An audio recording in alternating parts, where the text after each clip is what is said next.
कल्पना गर्नुहोस् यस्ता सिडीहरू जहाँ हरेक पाइलाले तपाईलाई मृत्युको नजिक लैजान्छ।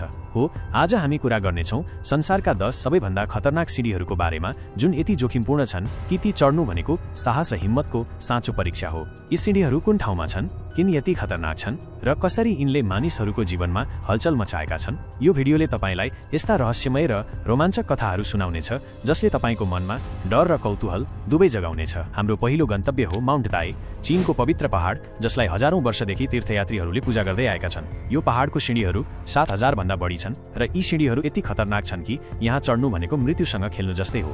यी सिडीहरू साँघुरा, चिप्ला र कतिपय ठाउँमा भिरालो छन्। यहाँको उचाइ 1500 मिटर भन्दा बढी छ र मौसम एकदमै अप्रत्याशित छ। यी सिडीहरूको इतिहास पनि उत्तिकै रोचक छ।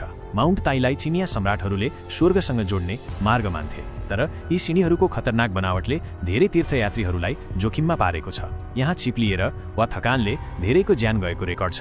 एउटा भावनात्मक कुरा, यहाँ चढ्ने तीर्थयात्रीहरूले विश्वास गर्छन् कि यी सिडीहरू चढेपछि उनीहरूको आत्मा शुद्ध हुन्छ, तर यो साहसिक यात्राले धेरैको जीवनलाई छट्याएको छ। यो सिडीले हामीलाई सिकाउँछ कि साहस र विश्वासले मात्र जोखिमलाई जित्न सकिन्छ। अब हामी पुग्छौं अर्को खतरनाक सिडीमा, हुआसान माउन्टेन, जुन विश्वकै सबैभन्दा खतरनाक सिडीहरूमध्ये एक मानिन्छ। यो सिडी यति खतरनाक छ कि यसलाई मृत्युको मार्ग पनि भनिन्छ।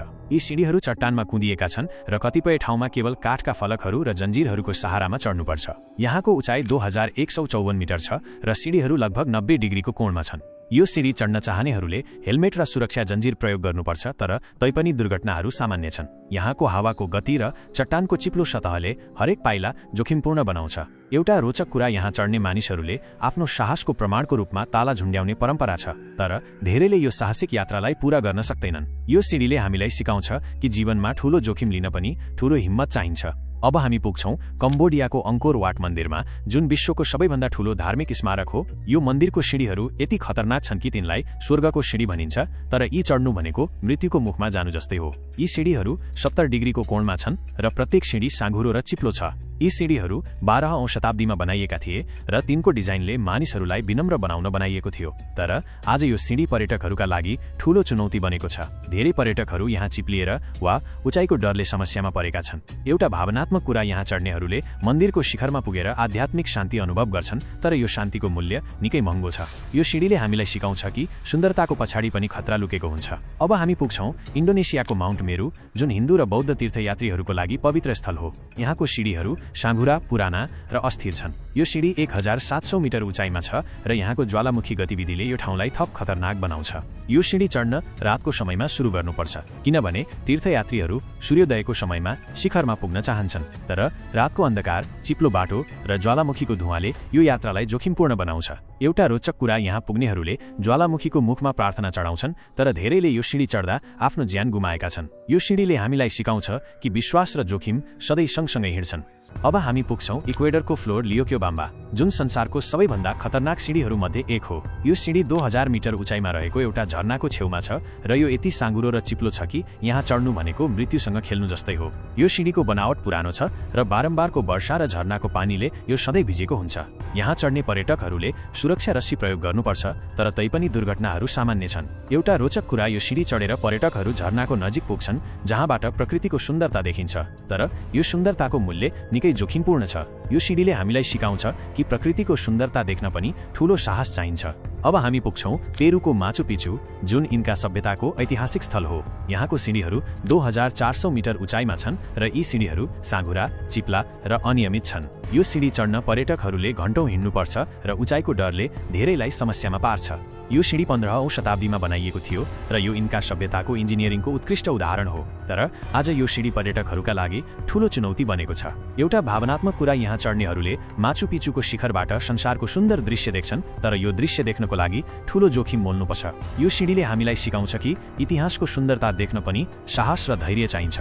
अब हामी पुग्छौं अमेरिकाको योसेमाइट नेशनल पार्कमा रहेको हाफ डोम। यो सिडी 2694 मिटर उचाइमा छ र यो यति खतरनाक छ कि यहाँ चढ्न विशेष अनुमति चाहिन्छ। यो सिडीको अन्तिम खण्डमा केबलको सहारामा चट्टानमा चढ्नुपर्छ, जुन 45 डिग्रीको कोणमा छ।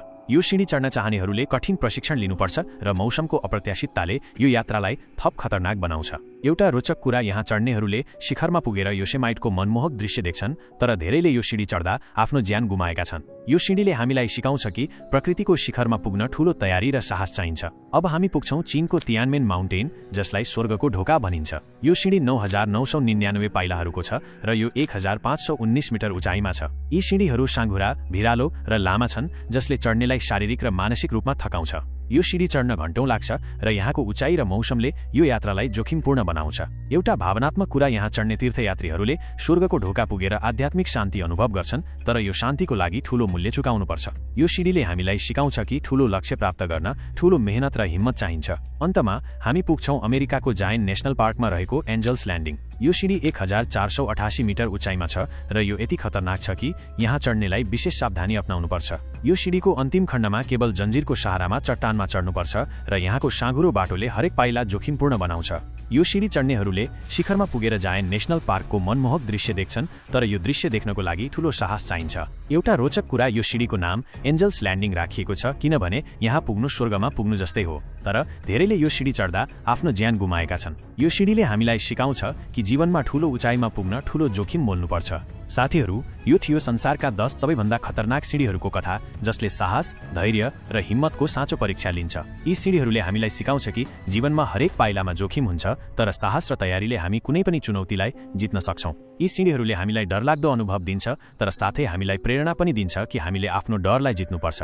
यदि यो भिडियो तपाईलाई मन पर्यो भने कृपया लाइक गर्नुहोस्, हाम्रो च्यानल सब्स्क्राइब गर्नुहोस् र कमेन्टमा लेख्नुहोस् कि यीमध्ये कुन सिँढीको कथाले तपाईको मन छोयो। यो भिडियो आफ्ना साथीहरू र परिवारसँग शेयर गर्न नबिर्सनुहोस् ताकि यो रोमाञ्चक कथा अरू मानिसहरूसम्म पुगोस्। अर्को भिडियोमा भेटौँला, तबसम्म नमस्ते, बिदा र यी साहसी सिँढी चढ्नेहरूलाई मनबाट सलाम।